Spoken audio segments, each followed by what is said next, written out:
Well, good afternoon. Thank you for this very rich morning, these contributions that were within a short time frame that gave us nonetheless a very broad panorama of the issue at the heart of our symposium, namely the issue of water in arid landscapes. So we can also open up the discussion to the floor. I'm sure the audience will have other questions than mine. I'm just here to get the ball rolling, as we say. So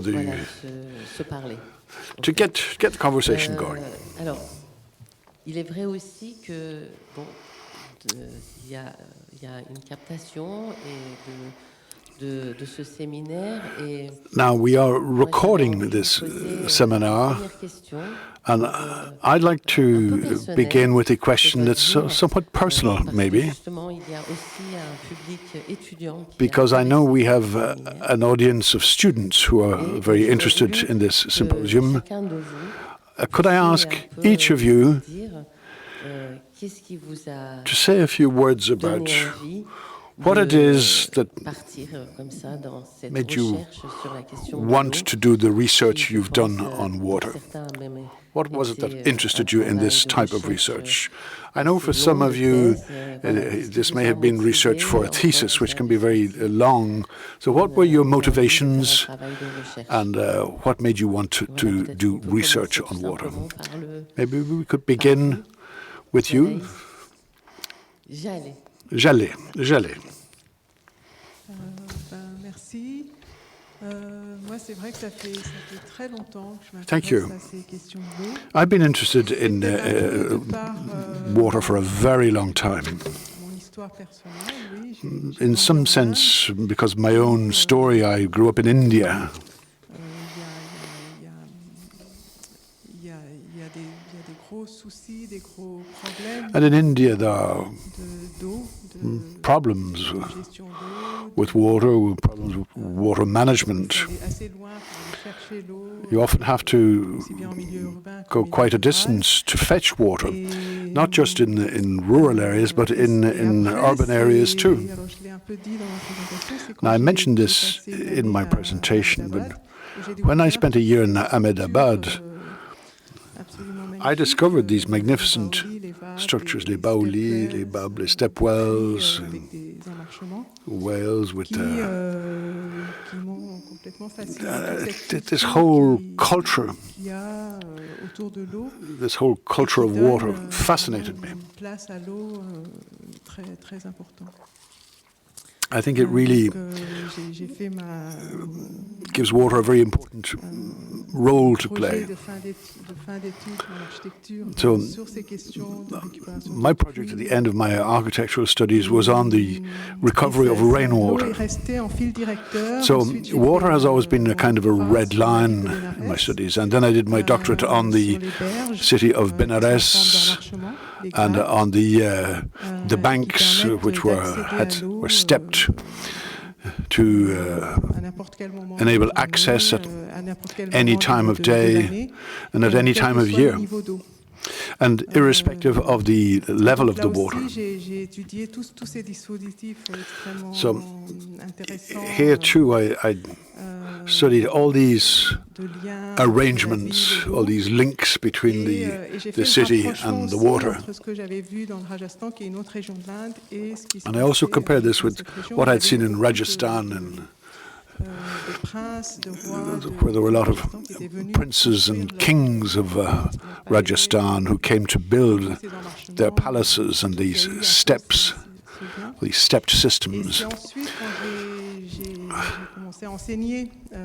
It was only when I started to teach in Toulouse, in France, that the question arose, do we do this research on water in Rajasthan?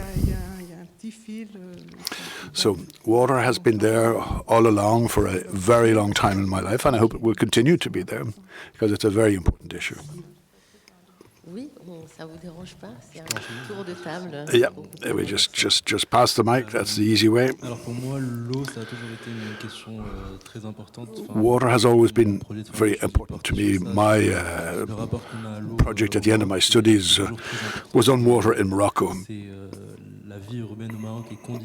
Is the fact that urban developments and the fountains and hammams are all conditioned by water. And of course, these are all very important features of Moroccan life. Then there's also the link with drought. Drought has always been very present in our discussions. I've always wanted to write something on this problem. How did this materialize? Well, first of all, I wanted to write about water and drought. It's also the degree I did last year in ENSA. This is in architecture. In the second year of my studies, we write an article that will be used in a seminar. Last year it was on bocages, which is very broad. This more often concerns the French bocage system, the kind of thing you find in Normandy in particular, with hedges and ditches. But I didn't feel that I had any legitimacy in writing about bocages. I wanted to tie this in with Morocco. I was also frustrated about the fact that I wasn't familiar enough with the hydraulic infrastructures and the historical relationship with water. I felt a responsibility to pass on my own scale, but to pass on my knowledge and my understanding of these infrastructures. This is what we can add as architects to transmit our understanding and knowledge of a territory. So that seminar was a pretext for me to work on the issue of water in Morocco. And of course, I changed from bocages to palm groves, but this conditioned my analysis of the oases, hence my interest in this field of research. Thank you. Ça vous va si on continue? Shall we continue? Alors, pareil, pour moi, c'était Same for me. expérience personnelle. It was my own d'être grandi en Iran. Personal experience of having grown up in Iran, having studied architecture in France. J'ai toujours eu cette question en tant qu'architecte. As an architect, I've always been faced with this issue. When I look at contemporary landscapes in Iran, I always see a very stark contrast between so-called vernacular landscapes and what we would call modern contemporary landscapes with modern construction in Iran. So I've always wondered why this discrepancy, why this stark contrast that we find in other cities too, in historical cities that were established in ancient civilizations. We see the same striking landscapes, this very stark contrast once again between the modern and the ancient, also very striking in India and China too, in all these older civilizations. So that was my starting point. It was the fundamental issue of why have we not been able to maintain a continuity between the past and the present? Is there not a third way in all areas in Iran, not just in architecture, not just in urban planning, in music and in art? There's often this dichotomy between modernity and the past.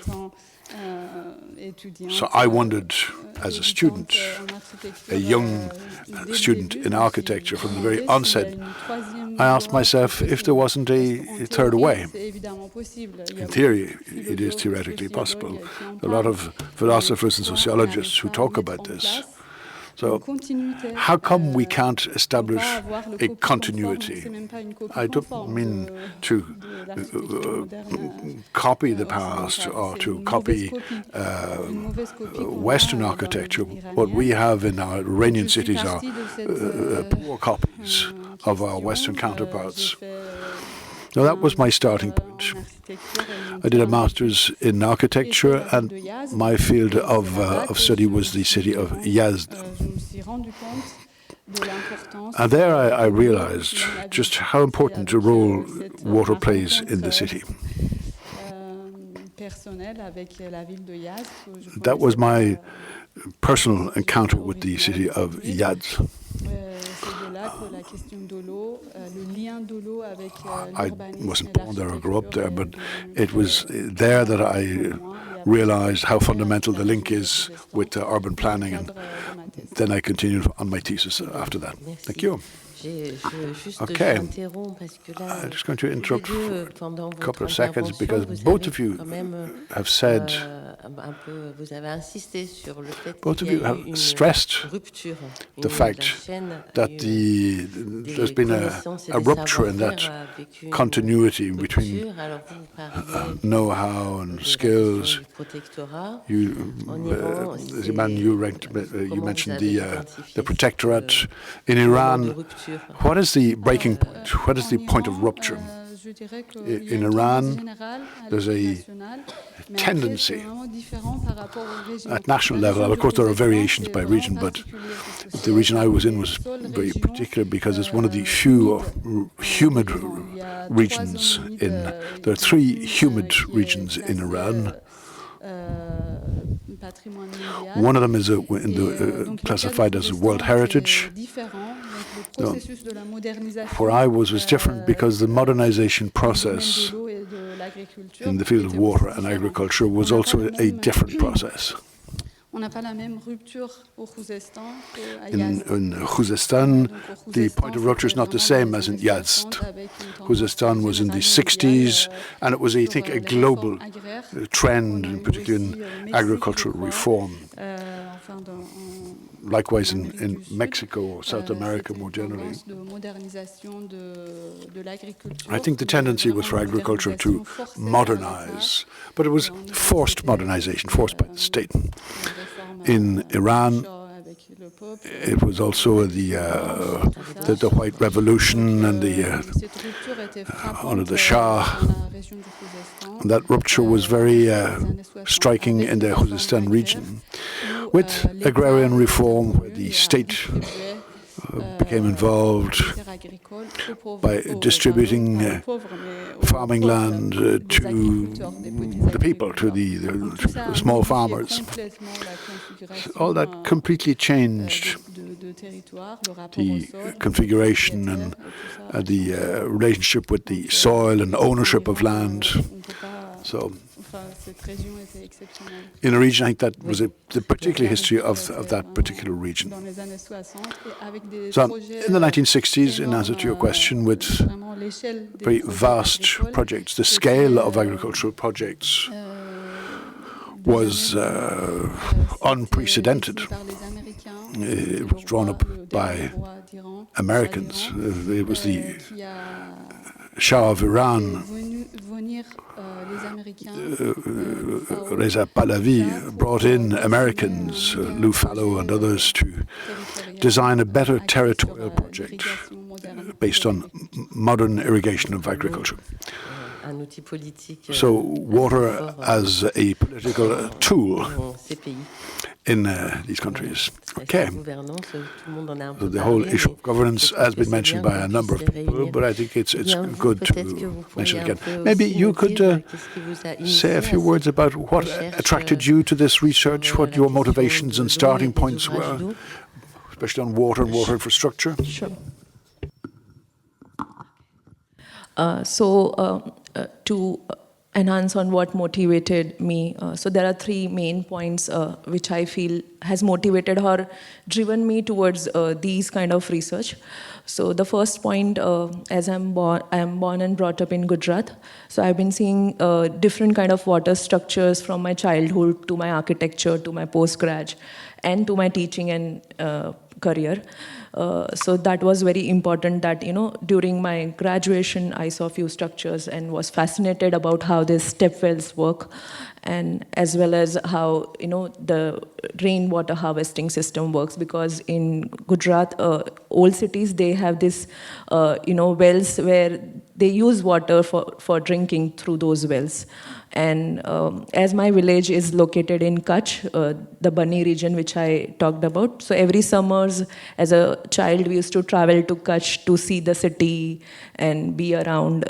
So that has been in my mind since long, and that has allowed me to see those aspects and accessibility to those regions, because those communities are not very visible in the region. We have to actually search for those communities who are making these virdas and jheels. So being from that village, I was able to access that. That was the main point. The second point is me and my partner has been working on water structures of Gujarat. So documenting water structures of Gujarat since 2020. During the COVID period, we started because it was completely abandoned. The whole cities were down. So we traveled to multiple water structures and been documenting. So he's an historian. So we are also looking at cultural and social layers of how water association with the history, and how, so there are some water structure which also have sculptures. So how it is related to the past, and their layers we are identifying. So the second point fascinated me about water. And the third very important point is I've been also doing this research on boats, different kinds of boats and trade routes. So another layer of how water has been an connection between different cities, and how things have traveled because of water, not only because of the scarcity of water, but water being an important medium which has connected the whole world, actually, I'd say. So during my documentation of boats, I was able to find those layers also. So these are the three important things which have, connected me to the water layers. Yeah, thank you. Bien, merci. Hi. So my research, one second. So my research was on salt-producing communities in Kutch and Sambar Lake, India. So the interest began when I was doing my studio in my final year in Bachelor's of Architecture CEPT.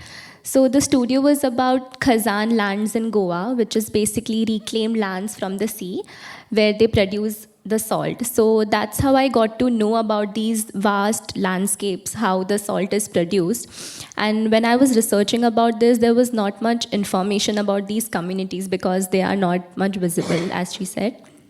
And that's how I began researching, and I got to know about Little Run of Kutch and Sambar Lake. And I went there, I spent a day with those salt farmers, how they produce salt, how they build the temporary shelters when they produce salt. And that's when I knew that I want to do this research. I want to document all the process, how it is produced, how they build their temporary shelters, because there's not much information, and I really hope that this research continues and it is passed on. Yeah. Très bien. Merci. Marc, à vous. Vous avez beaucoup écrit, donc... J'ai beaucoup écrit? Oui, je crois. Oui, alors la question... j'aime bien me pencher sur les mythes des origines pour voir... Well, I'm very interested in the myths around the origins. It's a way of getting to the meaning of things. And I happened upon this very famous text by Plato. It's a very amazing passage. There are 4 or 5 floods in turn. Because he's contemplating the start of society, the emergence of laws. But there are people who meet, who refine something, develop it, and all of a sudden a flood comes in and washes it all away. it's a cleansing process, and he begins with another scenario. But this idea of waters cleansing and bringing an end to things which create a new beginning and a new freedom, I found that fascinating. That's it. My interest in water. That's how my interest in water started. I hear you indeed, Anna. You demonstrated it in a fascinating way earlier on, but let me continue with the question. Another question for you. Do you think that l'imaginaire du déluge peut être our, un outil à penser the way we imagine flooding can be a way of rethinking the world, the human world? For some, maybe. And would you like to elaborate on that? It's a way of finding new freedom to think or imagine. Everything that structures our thoughts and thinking. It's a possibility, among others.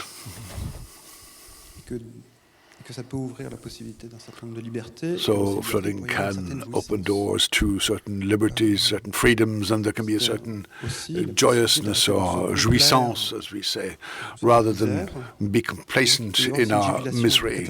There's something jubilatory at times of catastrophe, not jubilation because things are not going well, but we have a duty, and not just the duty, but the possibility to invent and reinvent. Can you imagine this freedom as an individual freedom, or do you see it as a collective freedom? Well, we skirted around the question earlier. I'm not sure how much time I spent thinking about it. There's an individual freedom, yes. Nevertheless, I also feel that in a situation, and I'm not being critical here, we are all a form of collective error. The world is not going exceptionally well. The world is not in a good place. So we have a common language, and we talk among ourselves in a codified way. And as long as we remain enclosed in that, it's going to be very hard to invent anything new. This is why I like what Jean-Luc Nancy says. It might take 3 centuries, because we're going to have to clear up all this. We're going to have to cleanse and clean all that. We can't constantly rearrange the components of our common language or shared language. I am afraid if there's a danger of just turning round in a circle and things not only not improving but getting worse. I think we have to free up possibilities if we are to have something completely new. Maybe in situations like the current situation,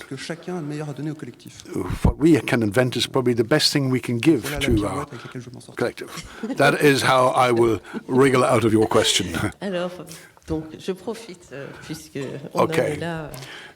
In that case, with your wriggling, your inventive wriggling, let me more generally, in reference to your various comments, we've talked about the various types of infrastructure that are all part of heritage, a cultural know-how, often vernacular, ancestral. These are also scientific structures, sometimes very refined structures and infrastructures. You mentioned the Ranju Bridge in Iran, which is a dam and yet a public area. There are infrastructures that aren't just technical, that can be places where men spend time. So my question, and I don't know if there's something you've thought about or in your research or elsewhere, reconduire dans cet héritage? What can we take from this heritage? What can we On peut renoncer give parce life que back to? What can we les discard? paramètres de départ ont The terriblement paradigm changé. and the parameters have changed considerably, very often for demographic regions. And I'm thinking of Salim's reference to the oases. And what is there to be invented? Comment partir à partir de ce qu'on a aujourd'hui?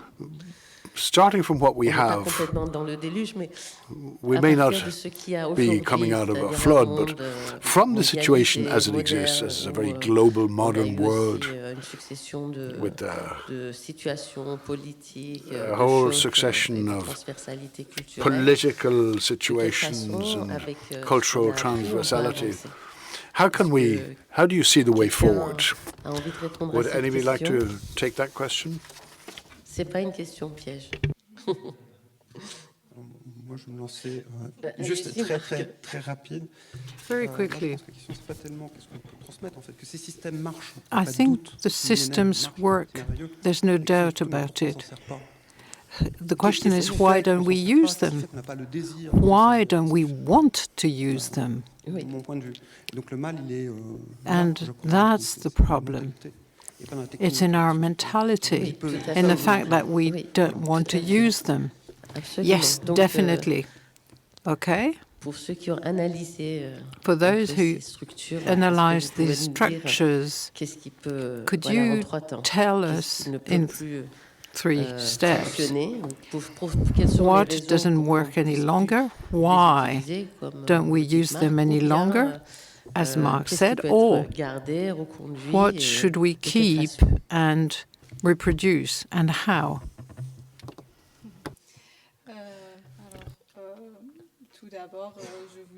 First of all,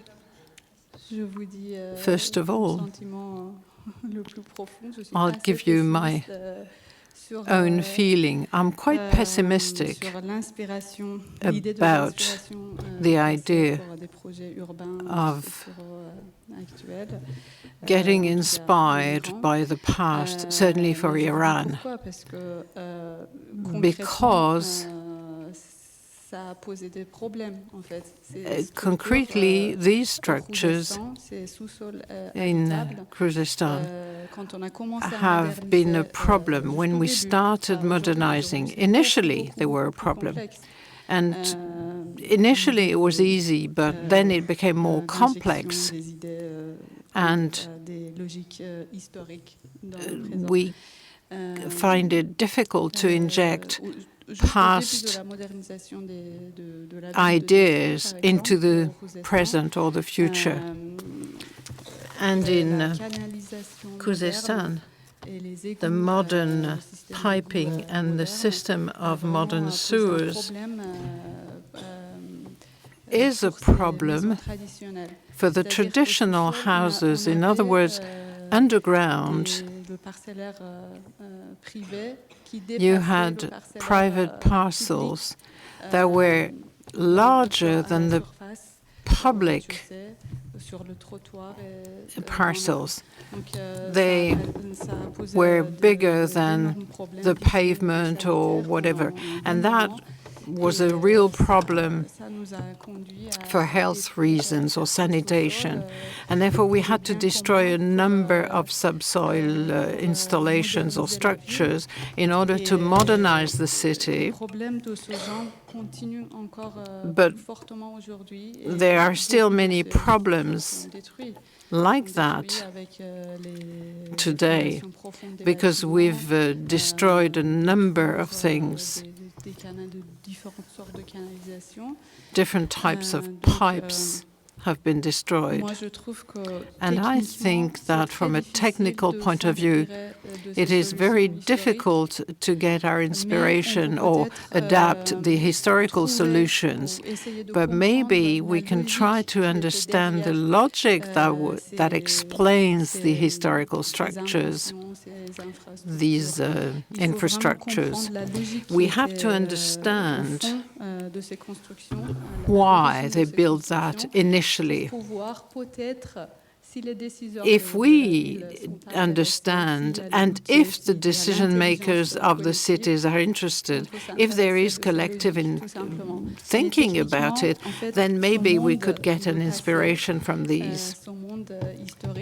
But the past is so far remote today that I can't see how we could adapt it to the current urban planning. Yes, if you allow me. In the case of Morocco, it's slightly different because these infrastructures are still very present and still in use, not as they were in the past, but they're still used. So for me, the question is not what we should do with these older structures, but what we have to stop. And I think that we have a different rapport to the production system, in particular in agriculture, and that has to stop, in particular intensive monocultures or monocrops, in particular for exports to Europe, because that is what would bring back to life the older structures, and that will show us that we had solutions in the past, and using the new technologies as we do nowadays in Morocco is not the right solution. But the problem we could deal with, in particular with the oases, is the lack of proper management. If the generation of our grandparents does not tell us how to run the wells and the infrastructures, how to manage them, then we'll lose that particular knowledge. And I think we have to work on that. We have to educate the population, educate craftsmen, educate the people who could look after the infrastructures, renew them, maintain them. We shouldn't be interested in these infrastructures when it's too late. We have to find the people who will care for these infrastructures. So for you, it's taking ownership of the infrastructures again, or taking back the ownership of these infrastructures, isn't it? And look after them and care for them.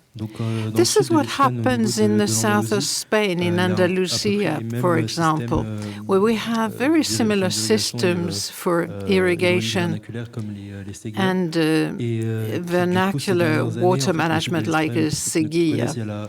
And for those who are familiar with the south of Spain, you've seen that we have plastic on a massive scale for tomato crops. And we should change that and have a softer type of agriculture.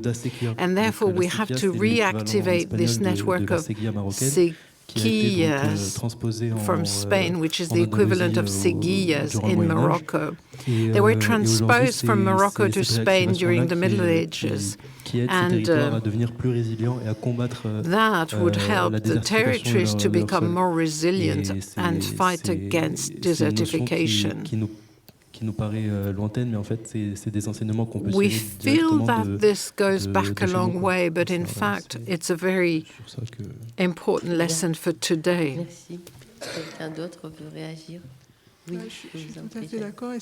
I fully support this.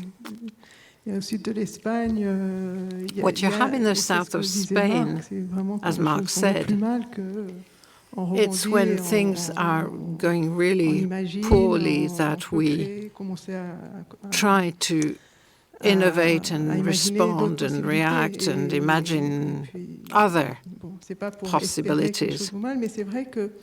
So I'm not hoping things will go wrong, but I think that problems permet d'être beaucoup plus enable us inventif. to become more creative J'imagine que and invent en Iran, new things. à un moment And I donné, il think va that in Iran or other se- places, se réaccaparer it will be possible d'un to nouveau système. Et ce retake système, est-ce qu'il va se baser ownership sur, of a new system. ce qui existait déjà traditionnellement Now, il y a will très this longtemps, new system be tout en based on réinventant quelque chose de what nouveau, existed in the past, or les will choses it be sont completely new, or will we invent something completely new? c'est très complexe tout ça. I Mais think it's very j'ai complex, confiance que but voilà, I il think y a quelque chose d'assez inventif qui peut we could do it. se faire, puisque ça l'a été depuis des siècles et des siècles. Donc, pourquoi pas... It's been done in the past for past centuries, so why not now? Yes, can you continue to elaborate on the issue of the mapping that you did with your students? You're talking about retaking ownership, but the sketches or drawings or maps that you have in order to capture the world and understand the mechanisms that are in place, is it a way of explaining them? Oui, les deux, tout à fait. Yes. What was your experience in that matter? C'est assez virtueux à plusieurs niveaux, en fait.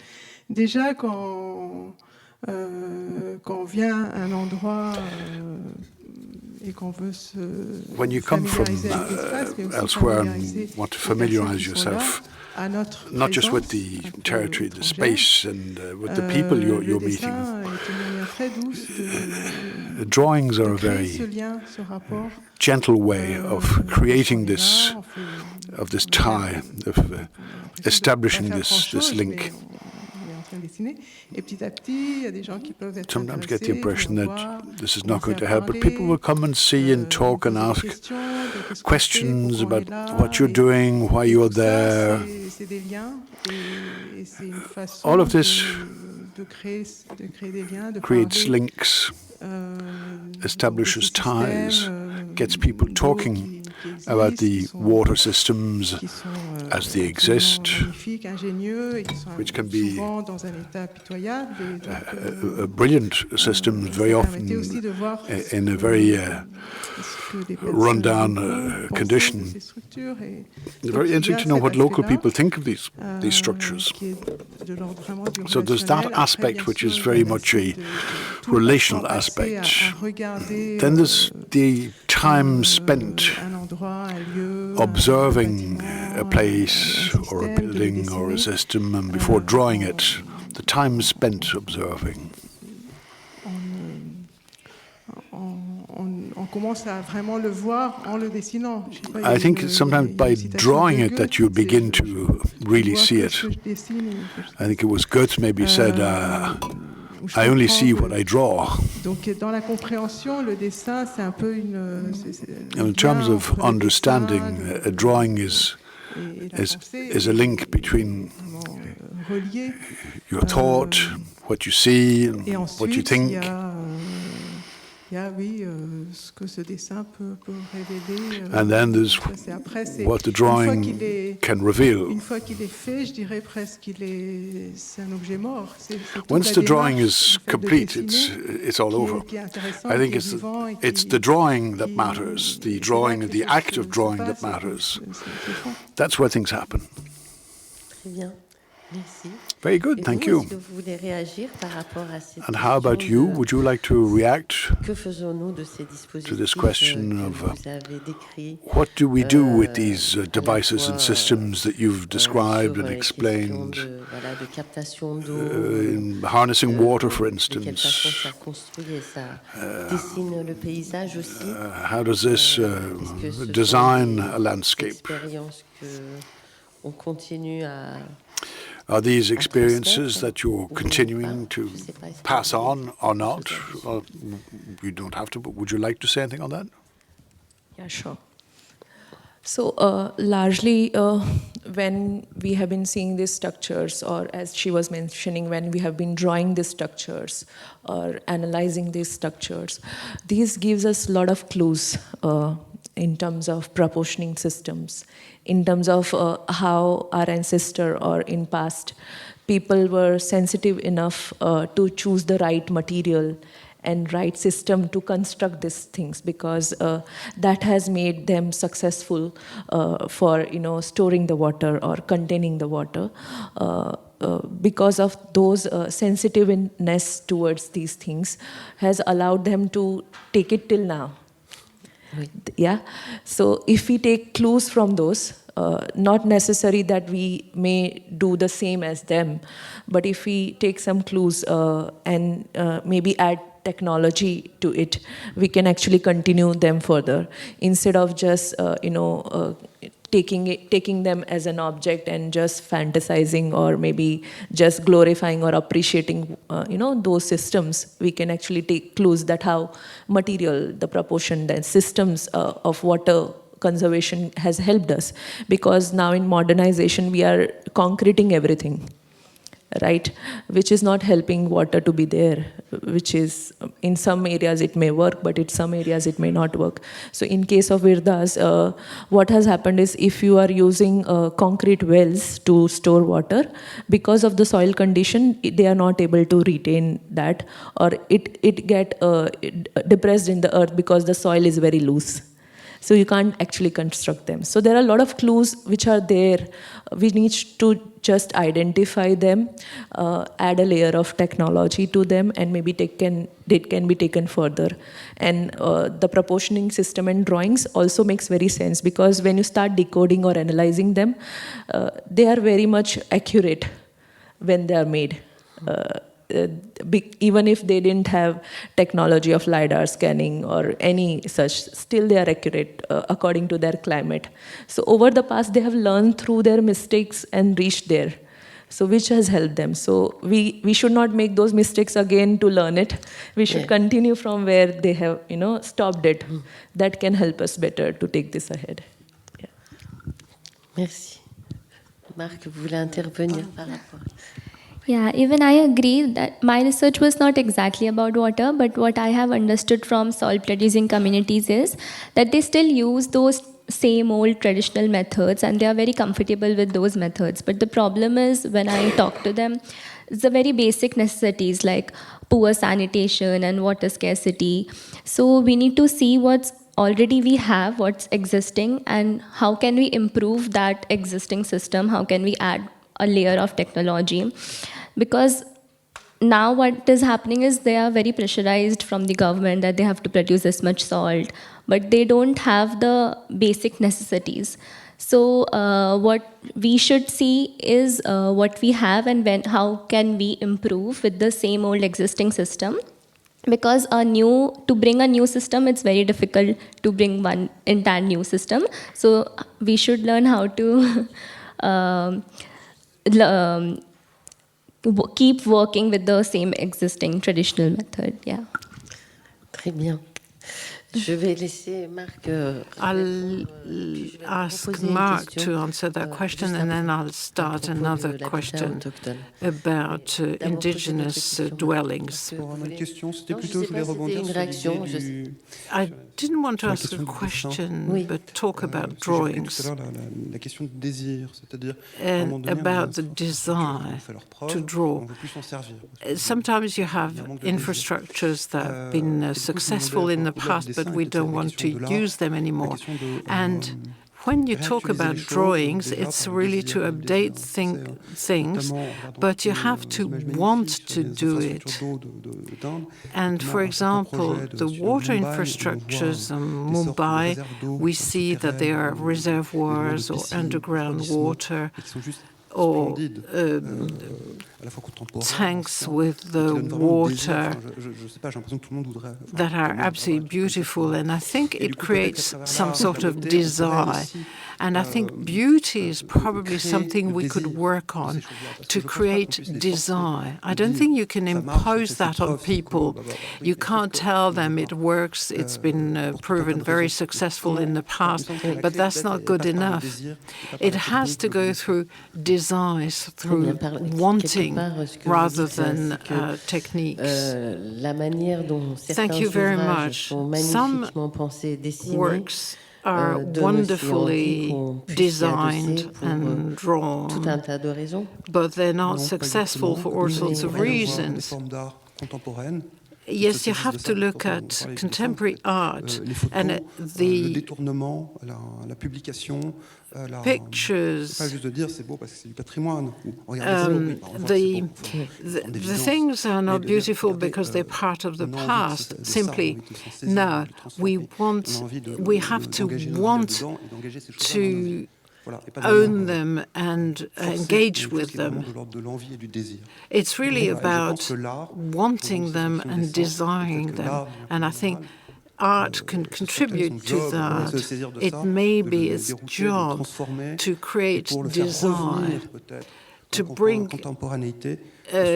older infrastructures back to the present. Thank you. Thank you very much. I'd like to mention a question that is important. It's the issue of dwellings. How do you reside in the world? How do you how do people collect or produce salt? You talked about simple materials that were easy to carry around, and you compared that with other types of salt production or salt harvests that led to more permanent dwellings. So it's the question of people on the move or people in stable settlements, and the whole issue of being in a place. I'd like to take these ideas and connect that to the notion of territory that is very linked to the various elements that compose this territory. So it's all about inhabiting these landscapes and what sort of dwelling for human beings. Could you elaborate on that? So I presented 2 case studies. One, in Little Run of Kutch, what happens is those salt farmers all keep migrating from one region to another. So I feel their life is more difficult than the people who already live near the salt pans and who already have semi-permanent houses. So in Little Run of Kutch, what they do is they come during the salt production season, they build temporary shelters, they stay there, and they have to deal with the sun exposure, they have to deal with all the climate change, and still they have to produce salt. So I feel we can try to build architecture, such kind of architecture that can help them stay there and do their job. While in Sambar Lake, what happens is that they already have semi-permanent settlements, but they still lack basic necessities, like I said, the water scarcity and poor sanitation and all those things they lack. So there also we can help them. We can, through architecture, we can help them to build more better buildings and how they can stay there and then they can produce salt. So in India, there are a lot of regions where these salt production happens, but they all have different architecture, they all have different lifestyle. So I think we need to study all these different types of lifestyle and then propose architecture which can help them to have a better lifestyle and do their job. Yeah. Très bien. Merci. Thank you.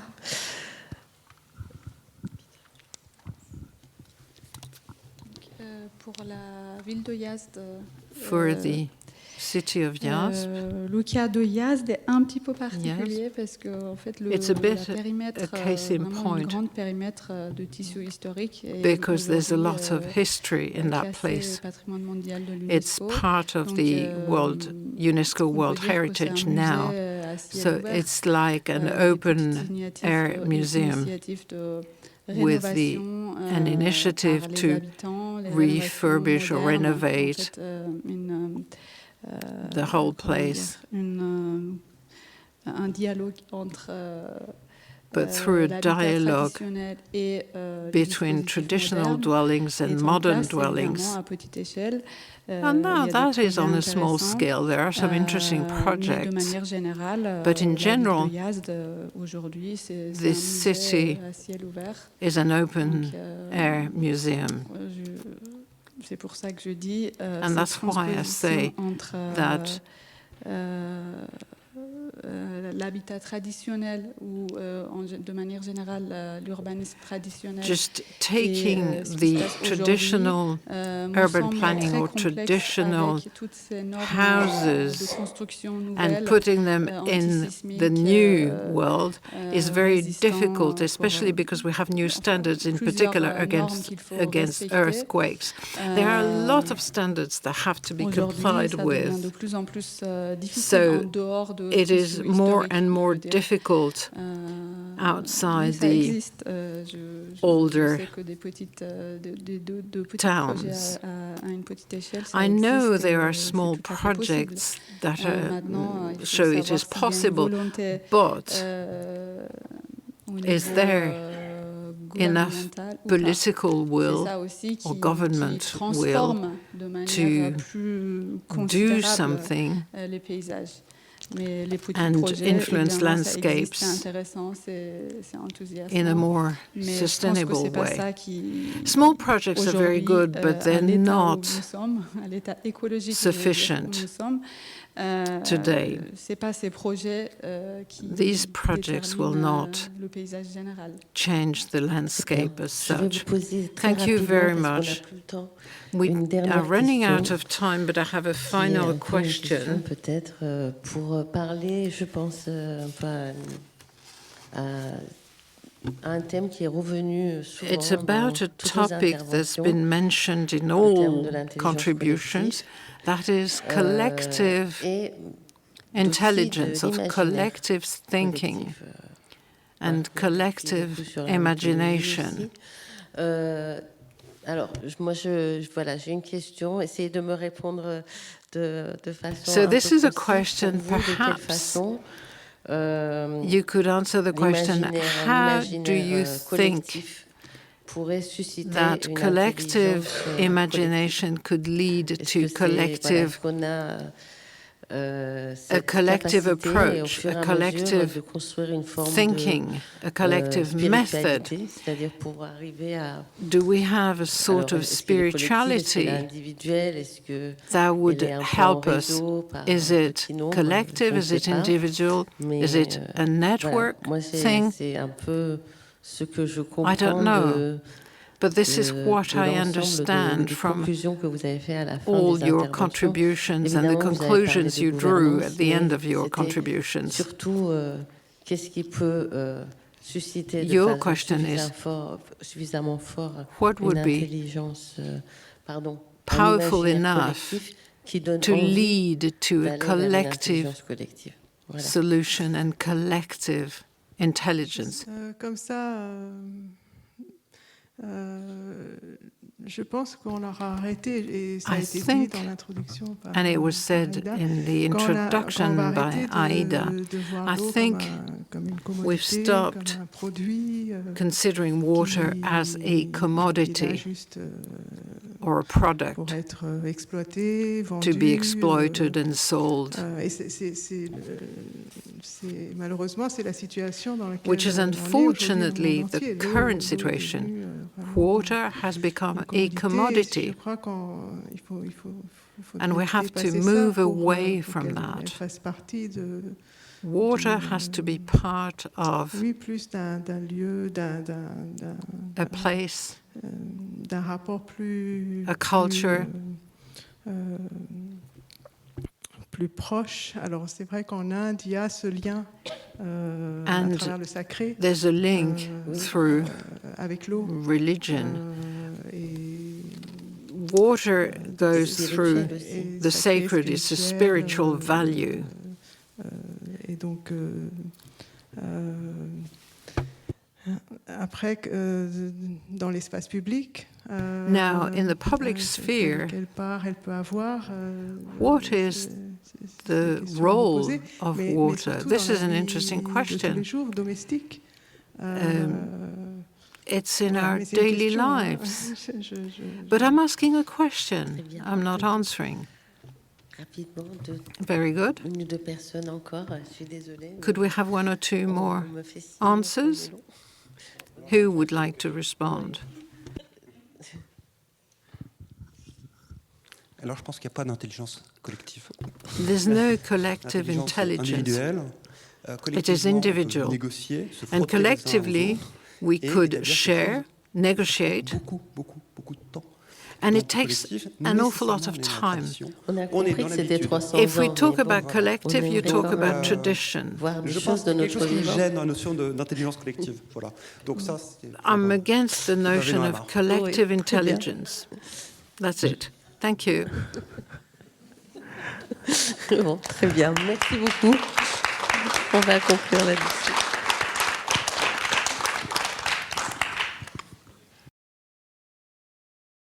Thank you very much for inviting me here. And actually, there's so many answers already that we had in this conversation, so I actually don't know if I have much more to add. But I'm going to add a little bit more from my perspective. I started this journey with water about 15 years ago. Arya Architects was an architecture firm that was preoccupied with projects in the public domain, working with the government, and some statistics suggest that only 3% of practices in India do that. We were doing a lot of public infrastructure projects like public transport projects. And in parallel, I also had a legacy of architectural documentation, conservation. We were working on large-scale conservation projects in Rajasthan. The two of them didn't seem to coincide in my mind. And I also found a lot of documentation, a lot of analysis on the forts, the large monuments, temples. I couldn't find much on what was the urban public space historically. And it was this question that led me to the architecture for water, because slowly I discovered and I found that it was the water structures which were the public urban space in Indian cities. So this journey of 15 years ago started with the idea to seek the wisdom. So I agree that there is no collective intelligence, but there is wisdom, there is cumulative wisdom that is accumulated in these water structures. It is embodied in these water structures. And through my doctoral research, which is guided actually by Attilio Petruccioli, which we will hear tomorrow, the water structures of arid India became the location for my work. Some of the important findings at that point included that these water structures, that we saw them as beautiful artifacts in the landscape, were not independent and isolated. They were actually part of a larger water infrastructure system, historic water infrastructure system. My work is centered around Jodhpur, and after my doctoral research, it got published as a book where one understands these water infrastructures as experience. Mark just talked about design as a part of the infrastructure. And it is a manifestation of the cumulative knowledge of a society. It includes the knowledge of materials, it was spoken about earlier. It includes the understanding, a very, very close understanding of the commingling between land and water. You cannot separate the two. And today's infrastructure doesn't understand that. It spoke about cultural and social practices which were again coexisting with the kind of water structure that you built. Whether you built a tank or a well was also the hydrogeology, was also the social practice, was also the location. So all of this together to me became a concept which I have called as spatial ecology, and I have put it together as a book. I have a few copies for somebody who may want them later. The challenge was to bring this traditional knowledge into the present day context, that which we have spoken about today. That how do we transfer this into this? While earlier one of the presenters have said that small scale projects are not very encouraging, I believe that as an individual, if we do these small scale projects, we will create the collective. I'll start with a little bit of a backdrop to this idea. A review of the current human association with water reveals a strange paradox. On the one hand, we want and consume more quantity of water with very specific, very minutely controlled parameters.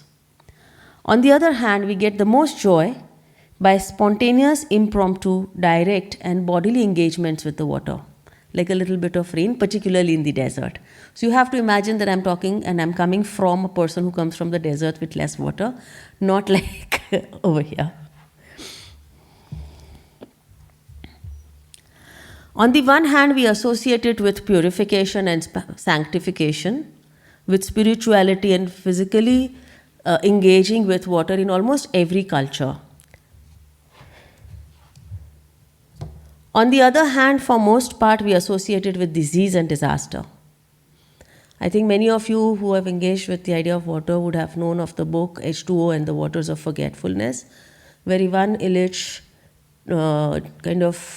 records this entire journey of water from something that purifies to something that is getting cleaned by itself. This fear and suspicion of water. So we are now in a situation where we have fear and suspicion of the water. It is associated with contamination, which has greatly led to its containment, the pipes and the dams that we spoke about earlier. So the problem is in the manner in which we have created present-day associations with water. As environmental degradation increases, the connection of water is severed from our everyday lives into a relationship of consumer and consumed, of demand and supply. And for demand, we all know that there is no end. The body and the human experience of that water is completely displaced.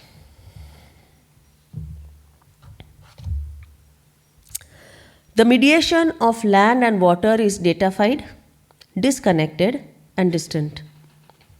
Limited to the quantity of liters, consumption in a household, how much water is needed in a reservoir, how much water is needed in a canal, how much is needed in a storage unit is the only conversation we have about water. The point of negotiation with nature, the interface between human and natural lives, is separated from human experience. It becomes infrastructure, invisible, hidden, without any associational value. From here on, what I'm going to suggest is that we know that there are these traditional systems and we know that there are values embedded within them.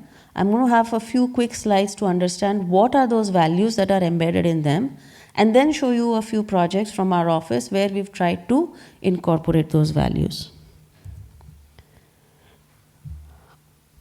Our experience of modern infrastructure is monofunctional. I think somebody mentioned that earlier also.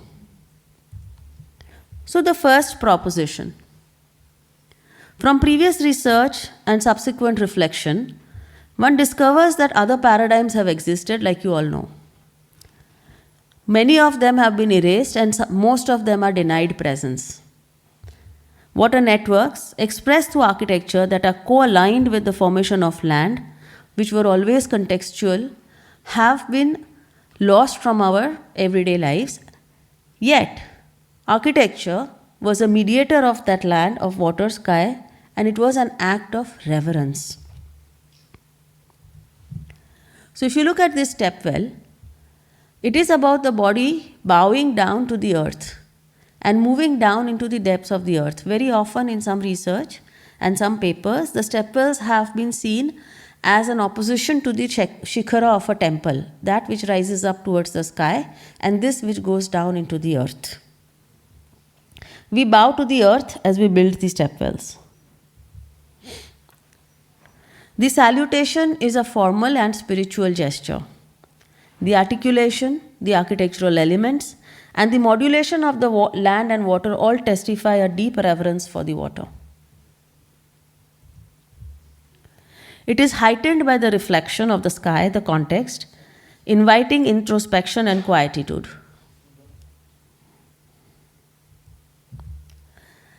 The second proposition. The traditional architecture for water is an act of cultural integration.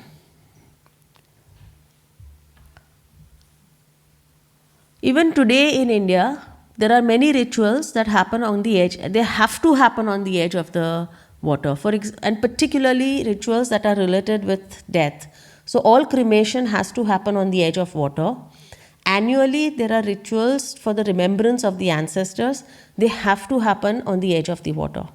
So the water bodies have architecturally got pavilions, steps, platforms, which allow these rituals to happen. So there is a complete coexistence of the two. This is a very small hot water tank, and it has 108 small pools that have been built, so that 108 times, because 108 is an important figure, so 108 times you take a little mug of water, you put it on yourself, move to the rest. So there is a complete circumambulation till you reach the center. Each of these have a different temperature. It's also creating steps for which become a place to sit and talk, chat, and interact. A simple well becomes a place for caravans to stop, to trade, and to come to know of the life that happens in the village or the town, which they pass on to the next. And so it's a method of communication. Third proposition. The traditional architecture for water is an act of immersion. I think this is fairly well evident. I was just talking about this, how these women go all around, or men. This is, so there are parikrama paths, the circumambulatory paths around specific religious sites which are dotted by these tanks, and each one of them has a certain story or a myth or a legend associated with it. In this particular one, it is supposed to be the feet of Krishna, and that's how the shape of the tank has happened. Or the idea of a hammam, which encloses you with the idea of its vapor.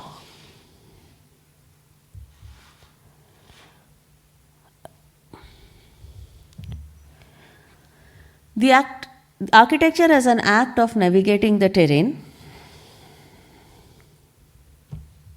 through the hand, shaping, scooping, and channeling. The land is shaped to make it possible for people to reach water. We spoke about that earlier also. I think Savitri mentioned it.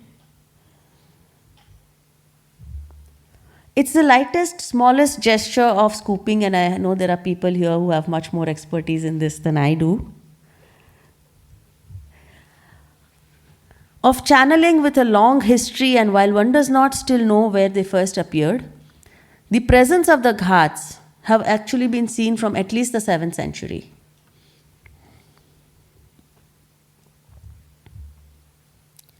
With the movement through each horizontal layer, the experience of the vertical axis is emphasized and heightened.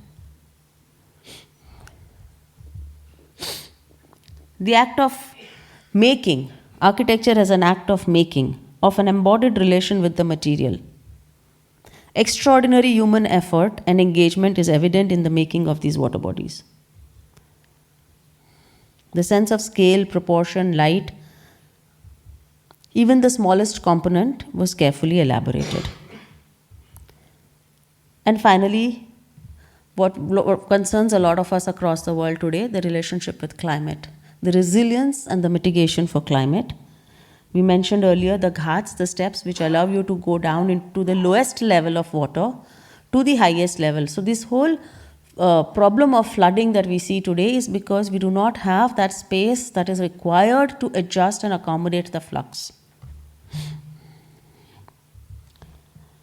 This is another water body. This is in Jodhpur, where these little berries were, or little wells, I think in the morning you would have seen these little wells. These are slightly different, but they are built into the bed of the reservoir, so that when the reservoir is completely dry, there is still some water in these wells for people to drink.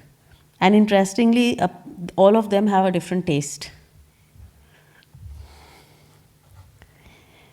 And then there is the step wells in the beds of the tanks.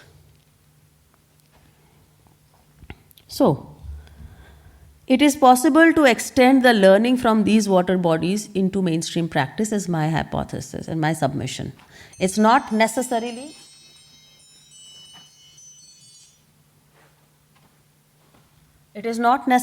at scale that we are looking for, but I do think that it is a beginning in the way we think about that water. Just this is the range of projects that the office does. So it's very mainstream. We're not trying to say that we are doing only specialized kind of work, because the intention is to bring this into the mainstream architecture. The question is, can we redeem the ancestral and fundamental bond between the city and its waters? The first project that I'm going to show is a competition project for a police training center. So it was a large scale project, and I'm going to go from master plan scale to a well scale. So that's how 4 projects I'm going to show. So these are the kind of programs that we had to fit on the site. And this is the site we had. So you can see it is very undulating. And there was a highway which split the site into 2 parts.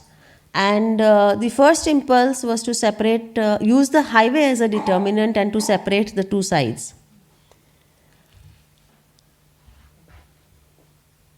Then we started mapping the water and the flow of water.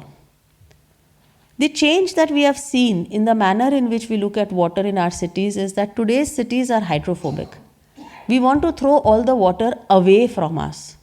We want to put it in stormwater drains, we want to put it in big channels underground and push it away from the city. Historically, water was kept where it fell. Water was collected within the city. It was allowed to co-mingle within the living of the city. It was not thrown away. So we said, what if we adopted that as an idea and allowed the water to flow through the site? Because if you don't do that, if I start building a boundary wall, this is where that boundary wall is, the water would flood over here, right? Because you're not allowing it to flow through. Then I would have to build a large infrastructure that will go all around the boundary, and the river will not get the water it needs. 3 things by this simple act. It's not very complex. So the mapping of the terrain showed us where the major highlands were and where the lowest parts were. So there came a shift in the manner in which we were going to approach the project, where we started saying that the residential will flow along the river, will flow along that stream. So we maintain that stream, we keep it, we allow it to continue to flow through the project, and we use it as a part, as a component of other project. And the training grounds, because these people need large flat grounds for training, would go on all the other areas.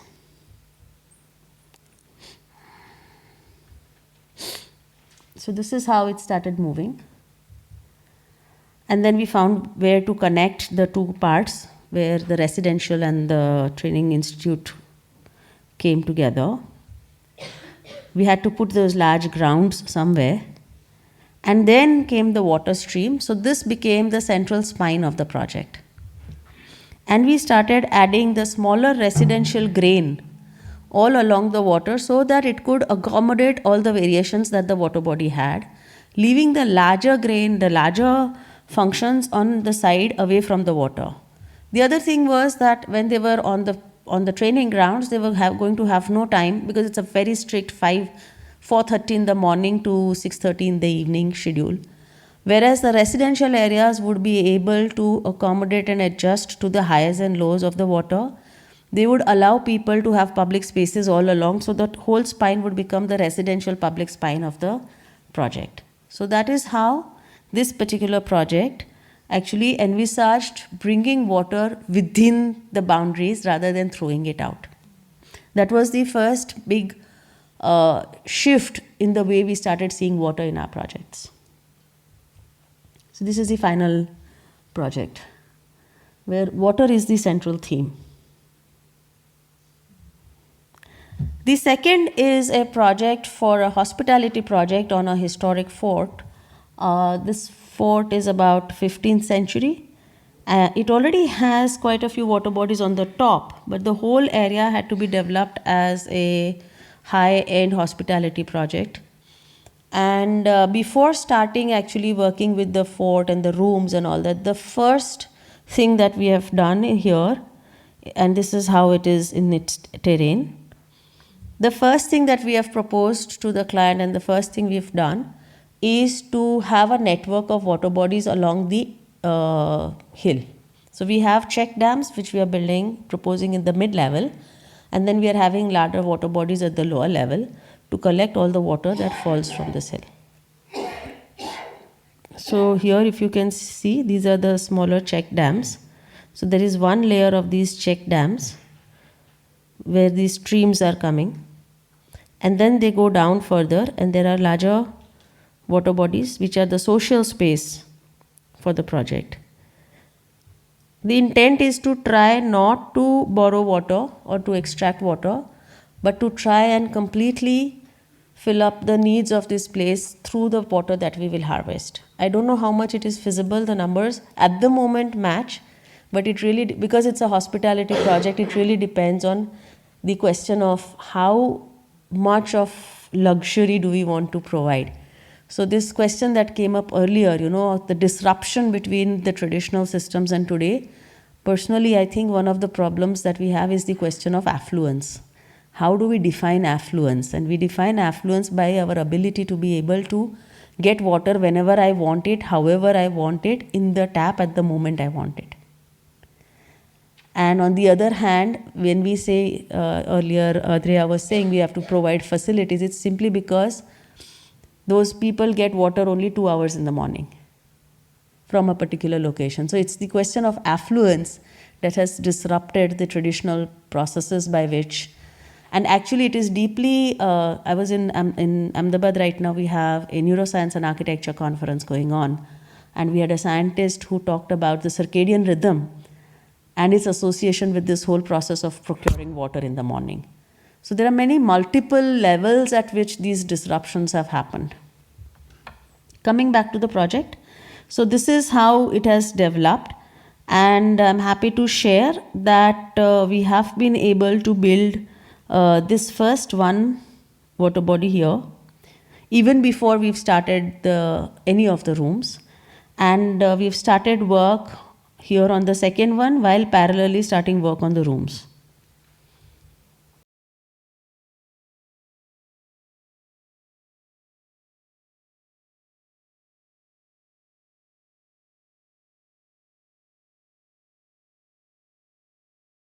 And finally, so these are the kind of water bodies that we are designing. This is the large one that we hope will come up soon. And the whole thing has been designed, even so it's not like it's been designed only architecturally. The whole engineering part of how much water will flow down, the catchment divisions, and all of that has also been done, along with how to express it architecturally. And this is the first one, the smaller one. And it has successfully been collecting water since the past 2 rains. We are, unlike the previous water bodies where you could go down right up to the water, with the changing ways in which we understand safety and the legalities of allowing people to water. We are going to have to put that railing and things like that. But yes, it works.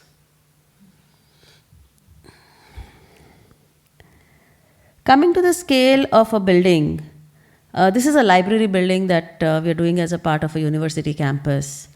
And once again, the entire campus is going to look at the water harvesting carefully, and ponds have been built into that campus. And some parts of that water is coming and is brought into the building as part of this underground water tank. But that underground water tank is not tanked and invisible. Rather, we have made it as a part of the movement in the library of the steps and the amphitheater for the students. So if you look at this blue is where the tank is. And from this point, and if you see there's a small window here, if there is more water, it will overflow into this area and cover up the amphitheater. If that much water, that much extra water is not there, this space is still available for the students to use as an amphitheater. Even this area, if the water is at the lowest level, this area is also accessible, and it has some light wells so that light filters onto the water. So this is to show how the varying water levels have been captured within the idea of an underground water tank. And that is the public stair, which has been inspired by, this in the step well, how we talked about the movement of the body horizontally and perpendicular and parallel to the water. So this is how so it's a very modern build. I mean, it's a building of today's age and time, and it doesn't make any excuse for that. But it is trying to find mechanisms that the earlier learnings of the idea of reverence, of the idea of relation with land, the idea of material and making. So this will all have lime plaster as on its walls, so that the alkalinity of the water is found.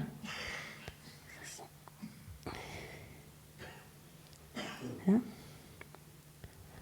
We are okay on time? Okay. The last one is a large real estate project actually.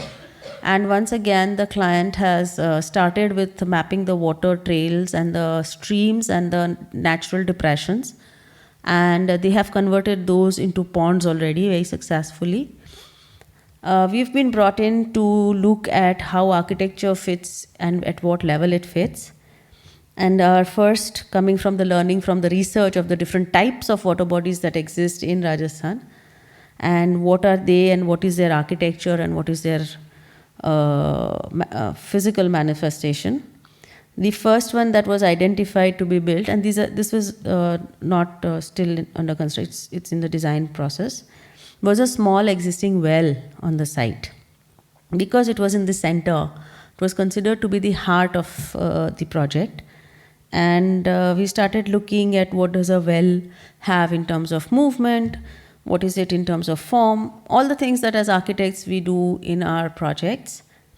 And then started trying to understand, because this was meant to again be a social space. So it's the relationship of water and social space.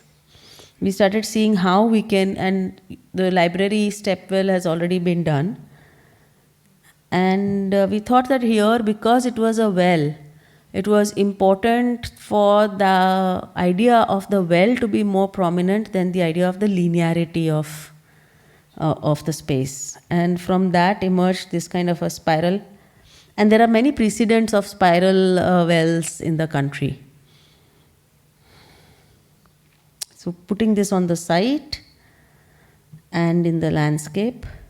So over a period of time, we will see the densification of the areas around it as part of the overall project. And this one is intended to be like an amphitheater, like a place of performance, place for meditation, with maybe sometimes a sit out, little bit of food courts, things like that.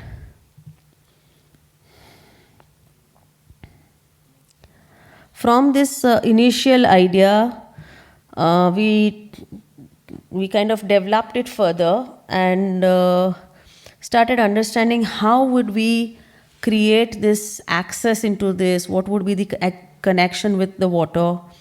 And so we started kind of saying that it had to be a very slow and a very gradual initiation into the well without disturbing the landscape around it. And then once one was cocooned in the land, it had to bring in a little bit of light, like we saw in the Adalaj step well, and allow people to gradually move, and these blocks will be earth blocks, and come to the center where you are cocooned by the land, cocooned by the earth, have a connection with the sky, have a connection with the earth and the water.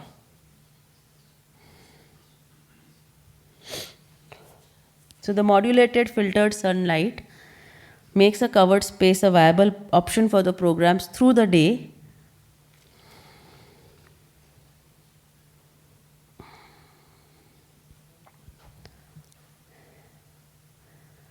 And it gets housed within the land.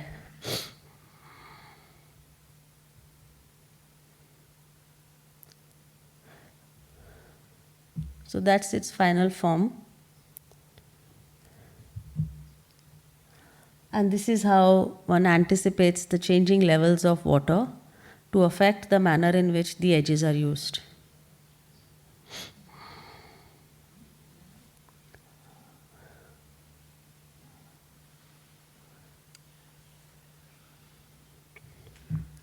Thus, through the various propositions, the interconnectedness of our everyday lives has been unpacked to indicate how it embodies the mediation of land and water. Moving beyond the formal architectural elements of the individual entity, it reveals the interconnectedness between nature, technology, people, culture, and material. These are locations of socio-cultural activities, tectonic innovations, and are expressions of a closely knit ecosystem that we hope we are able to continue in the work that we do. Thank you.